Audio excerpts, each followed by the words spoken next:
তো গাইস সবাই কেমন আছেন? আশা করি সবাই ভালো আছেন। তো আমিও ভালো আছি। তো আজকে আরেকটা ভিডিও নিয়ে আসি। তো আজকে আইছিলাম খেত আরে দি 2 দিনের রইদে হারা পাতা ফুরিয়া ফুরিয়া যাইতেছে।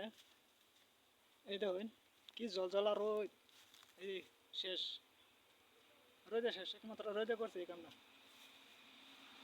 এই যে দেখুন অত বড় বড় করলা লাগে তাত, অত বড় বড় করলা লাগে তাত ক্ষেত্রে রোদে শেষ করে দিছে।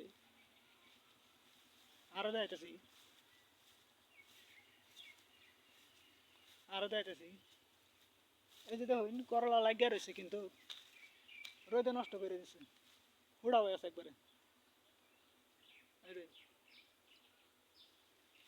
এরম বা রোদ দিলে আমরা কি বা বাঁচতাম আর কি বা কি করম। এই যে দেখুন এই যে আরেকটা গাছ রোদ একার ফুটি আছে, সব পাতা ফুরা ফুরা ফুরা ফুরা মরা মরা মরা মরা। এই দেখুন একটা গাছ, এই যে রোদে এই গাছটা একবার শেষই, এই যে শেষ পুরি একার ঠান্ডা লেগেছে। এই দেখুন করলা প্রায় গাছ হয়ে আছে।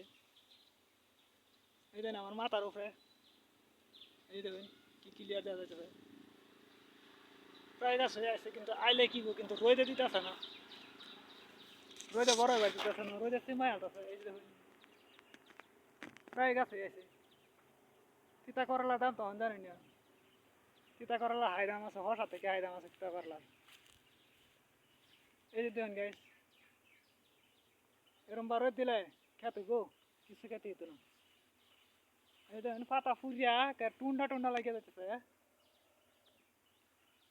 এই যে এই যে দেখুন গাইস কোটি করলা করা, এই যে দেখুন এই যে সব এটি রোদে পড়ে আছে, সব রোদে পড়ে আছে। এই যে একটা গাছ আছে শেষই, একটা গাছ আছে শেষই।